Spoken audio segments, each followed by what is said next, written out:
Pada setiap tahun di bulan Ramadan, ada aktivitas yang selalu dilakukan para warga berbeda dari bulan-bulan lainnya. Ada banyak warga yang biasanya berkumpul pada pukul 2 sampai 4 pagi untuk keliling dan membangunkan masyarakat agar sahur. Makan sahur bagi umat muslim yang akan menjalankan ibadah puasa hukumnya sunnah. Kendati demikian, makan sahur sangat dianjurkan oleh Nabi Muhammad SAW karena terdapat keberkahan di dalamnya. Tradisi ini kerap kali dilakukan di berbagai negara, salah satunya Malaysia. Warga yang ada di Malaysia kerap kali berkumpul pada pagi hari, kemudian melakukan pawai untuk membangunkan masyarakat di sekelilingnya agar bangun dan sahur. Oleh karena itu, selama bulan suci Ramadan biasanya dijumpai tradisi membangunkan orang sahur agar tidak ada umat Islam yang melewatkannya. Tradisi pawai membangunkan sahur dapat dijumpai di berbagai wilayah di Indonesia yang mayoritas penduduknya beragama Islam. Nah, fenomena pawai untuk membangunkan sahur ini diberitakan oleh media Malaysia. Salah satu tokoh Malaysia mengungkapkan, tradisi yang selama ini dilakukan di Indonesia dan juga di Malaysia harus dihentikan karena sudah tidak sesuai dengan zaman dan dianggap mengganggu. Karuan pernyataannya menjadi kontroversi. Seorang tokoh Malaysia ini menunjukkan aktivitas pawai untuk membangunkan sahur yang dilakukan oleh masyarakat di daerah Ipoh. Mereka berkeliling pada pukul 3:30 pagi, berjalan menggunakan drum dan bergerak untuk bangunkan orang sahur. Ternyata aksi pawai untuk membangunkan sahur tersebut dikecam oleh netizen Malaysia.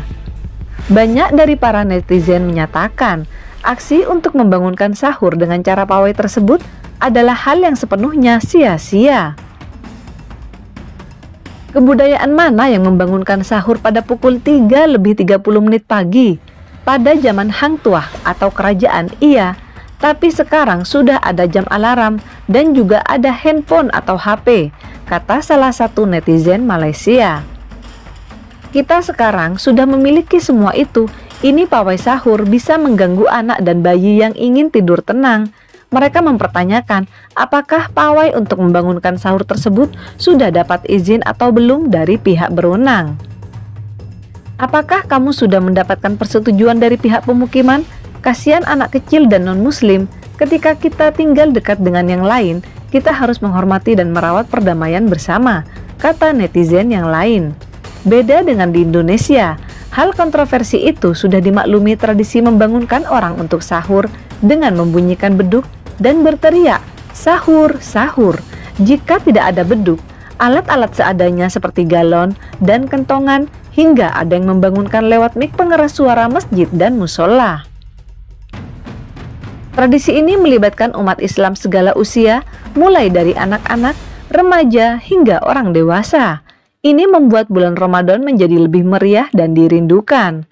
Nah, jika melihat sejarah membangunkan orang sahur, di zaman Nabi Muhammad belum ada pengeras suara atau alat yang dapat digunakan untuk membangunkan sahur. Karenanya, cara yang dipakai sangat sederhana, yaitu dengan mengumandangkan azan. Hanya saja bukan untuk sholat, melainkan sebagai pengingat waktu sahur. Bilal bin Rabah adalah orang yang ditunjuk Rasulullah untuk melakukannya. Berakhirnya waktu sahur ditandai dengan azan oleh Abdullah bin Ummi Maktum. Azan ini dikumandangkan sebagai pertanda masuknya waktu subuh karena pada saat itu tidak ada istilah imsak. Penduduk di sekitar Mekah memiliki kelompok-kelompok yang bertugas untuk membangunkan orang makan sahur. Bersenjatakan lentera dan gendang, mereka berkeliling ke sudut kota sambil meneriakkan bahwa waktu sahur telah tiba. Tradisi ini diadaptasi oleh bangsa Indonesia di berbagai daerah. Beduk sahur atau ngarak beduk adalah sebutan untuk tradisi membangunkan umat Islam untuk sahur menggunakan beduk. Tradisi ini dimulai oleh masyarakat Betawi sejak ratusan tahun yang lalu. Mereka menabuh beduk karena pada saat itu peta masih berupa hutan dan rawa-rawa yang sulit ditembus suara manusia.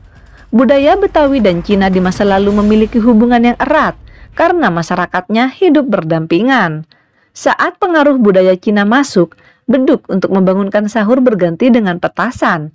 Ini karena petasan memiliki suara yang keras sehingga bisa mengejutkan orang yang mendengarnya. Sekitar abad ke-19, petasan tidak lagi digunakan. Masyarakat memilih menggunakan alat musik tradisional seperti beduk, gendang, rebana, dan lain-lain. Karena menggunakan alat musik, terkadang masyarakat menyertainya dengan nyanyian lagu, sehingga orang-orang yang dibangunkan pun menjadi terhibur.